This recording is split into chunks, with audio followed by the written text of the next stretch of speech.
నమస్తే. నేను మీ తేజ. నటి హేమ ఎవరైతే ఉన్నారో డ్రగ్స్ కేస్ విషయంలో ఆమె పైన కొన్ని సెక్షన్ల కింద కేసు నమోదు చేయడం అయితే జరిగింది. అయితే రీసెంట్‌గా ఆ కేసులన్నీ కూడా తప్పు అని చెప్పేసి కొట్టేయడం కూడా జరిగింది. అయితే నా హేమ పైన చాలామంది కూడా అనేక ఆరోపణలు చేశారు. ఇండస్ట్రీలో ఉంటూ ఇట్లాంటి పాడు పనులకి పాల్పడుతుందా అని చెప్పేసి. అయితే రీసెంట్‌గా దీనిపైన ఉప్పల్ బాలు గారు మనతో మాట్లాడడానికి ఇక్కడ రెడీగా ఉన్నారు. ఎందుకంటే గతంలో ఈ డ్రగ్స్ విషయంలో ఇతను అలాగే ఇతనితో పాటు ఉండే స్నేహితులు కూడా కొన్ని వ్యాఖ్యలైతే చేశారు.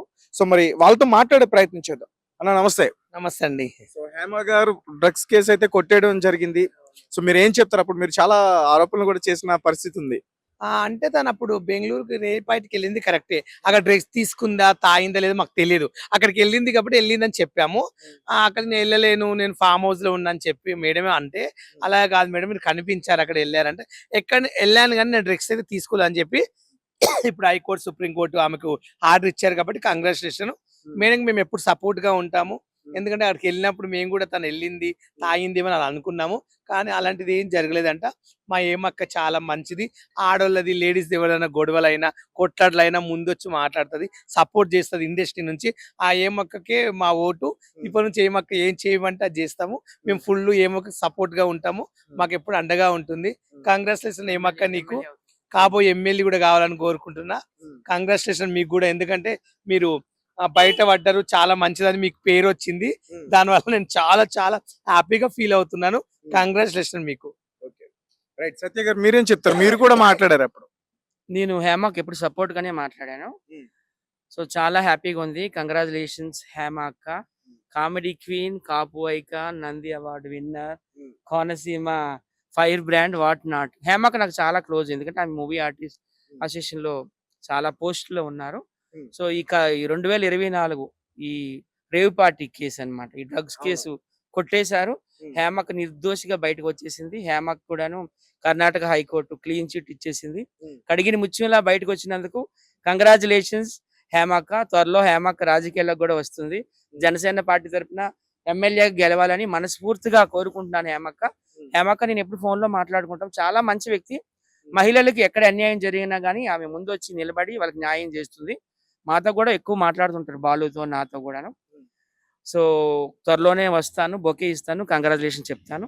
ఎమ్మెల్యే కూడా నువ్వు కావాలక్క. Love you. నేను కూడా అక్కని కలుస్తా. ఈ 2 డేస్‌లో అక్కకెళ్ళి బొకే ఇచ్చి కంగ్రాచ్యులేషన్ చెప్తా. ఎందుకంటే అక్క ఆ డ్రగ్స్ కేస్ నుంచి బయట పడ్డది. నిజంగా అక్క చాలా థాంక్ యూ. ఇలాగే అలాంటి కేసులు నీ పైనుంటే నువ్వు ఎమ్మెల్యే కావు. ఇంకా అవకాశాలు పోయేవి. అవన్నీ నువ్వు తప్పుకుని ఒక మంచి పేరు సంపాదించుకున్నావు. నిజంగా నీ గురించి తప్పుగా అనుకున్నారు అందరూ. అందుకే అందరి వల్ల, మా వల్ల, అందరి వల్ల క్షమించమని కోరుకుంటున్నాం. Sorry excuse me. సుమక్క శుభ కాదు. హేమక్క. ఏమక్క కంగ్రాచ్యులేషన్. ఫుల్ సపోర్ట్ నీకుంటది. ఎప్పుడు ఎలాంటిదైనా నేననుక నీ వెనకబాటలే నడుస్తా ఒక తమ్ముడిలాగా.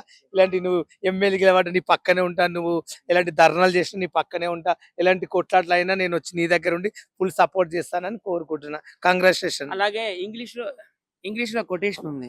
Even the finest gold must go through the hardest fire. ఎంత ఖరీదైన బంగారమైన అగ్నిలో వేసి కరగదీసినాకే అది ఒక ఆర్నమెంట్ అవుతుంది. ఒక నెక్లెస్ గాని, ఒక రింగ్ గాని అట్లా అవుతుంది. సో సీతాదేవి కూడా అగ్ని ప్రవేశం జరిగింది కదా. ప్రతి ఒక్కరు కూడాను దేవుడు అనేవాడు పరీక్షిస్తాడు. ఆ పరీక్షలో పాస్ అవ్వాలి. హేమకు పాస్ అయింది. Once again congratulations. Konaseema comedy queen, fire brand హేమక్క. కంగ్రాచులేషన్స్. Thank you. అంటే అలాగే ఈ మధ్య కాలంలో చూసుకుంటే ఈ ఇష్యూ కావచ్చు. అలాగే రీసెంట్‌గా అనిరుద్ రెడ్డి గారు ఎవరైతే ఉన్నారో కాంగ్రెస్ పార్టీ ఎమ్మెల్యేకి సంబంధించి హీరోలందరి సినిమాలు కూడా రిలీజ్ అయ్యేటప్పుడు వాళ్ళందరికీ కూడా డ్రగ్ టెస్ట్ చేయించాలంటూ కూడా మాట్లాడుతున్నారు. దానికి విష్ణు గారు కూడా ఒక కౌంటర్ ఇవ్వడం అయితే జరిగింది. ఏమో మరి నిజంగా చెప్పాలంటే చాలా మంది తీసుకుంటారు. అది ఎలా ఉంటదో నెక్స్ట్ ఇప్పుడు అది తీసుకోలేదు నాకు తెలియదు. దాని గురించి నాకు అర్థం నాకు తెలియదు. క్వశ్చన్ అర్థం కాలేదు ఆయనకి. సినిమా ఇండస్ట్రీ వాళ్ళు డ్రగ్స్ తీసుకుంటారు. అది కామన్. సో వాళ్ళకి షూటింగ్ వెళ్ళేటప్పుడు ప్రతి ఒక్కరిని డ్రగ్ టెస్ట్ చేయాలని ఒకరు కామెంట్ సినిమా చేశారు. హీరోలు ముఖ్యంగా వాళ్ళ సినిమా సినిమా రిలీజ్ వాళ్ళు. డేట్ ముందు టెస్టులు చేయాలంటూ కూడా ఆయన మాట్లాడారు. అది wrong ఏమంట కదా. రాంగ్ తప్పే. నాకు తెలియదండి దానికి అనుభవం. అవి టెస్ట్ చేయాలంటే ఇక భారతదేశంలో చాలా మంది ఉన్నారు ఇక. అందరిని చెక్ చేయలేదు, హీరోలకే చెక్ చేయాలని రూల్ లేదు కదా. చాలా మంది ఉన్నారు కదా మరి తీసుకునేటోళ్ళు. ఇప్పుడు పబ్బులకు వెళ్తుంటే కానీ, ఎక్కడెక్కడ పెద్ద పెద్ద సిటీలో అమెరికా కానీ, పోనీ బెంగళూరు కానీ, చెన్నై కానీ, బొంబాయి కానీ, హైదరాబాద్ ఎక్కడైనా సరే చాలా దగ్గర తీసుకుంటారు. మరి హీరోలకే చెక్ చేయాలని రూల్ ఏముంది అబ్బా? బయట వాళ్ళు కూడా తీసుకుంటారు, మరి వాళ్ళు కూడా చెక్ చేయండి. మరి Correct. హీరోలే తీసుకోవద్దని రూల్ ఉంది ఏమన్నా? ఎవరి లైఫ్ వాళ్ళదండి. వాళ్ళకి ప్రెషర్స్ ఉంటాయి, ఎన్నో టెన్షన్లు ఉంటాయి, ఎన్నో బాధలు ఉంటాయి, ఎన్ని కష్టాలు ఉంటాయి. వాళ్ళ మీరు ఏమైనా తీరుస్తారా? హీరోలకే చెక్ చేయమని ఎవరు చెప్పిన వాళ్ళు? అలాగే ఎవరికైనా చెక్ చేయవలసింది, వాళ్ళకి చేయాలని తప్పు ఇది. అంటే ఈ మాదక ద్రవ్యాలకి ఉప్పల్ బాలు గారు ఇన్ని రోజుల నుంచి కూడా ఎంత దూరంగా మెయింటైన్ చేయగలిగారు? ఎందుకంటే మీరు చేసే కంటెంట్ చూస్తే అందులో మీ మాట్లాడేది కానీ, లేకపోతే మీరు చూపించే ఎక్స్పోజింగ్ కానీ చాలా బోల్డ్ గా కనిపిస్తూ ఉంటాయి.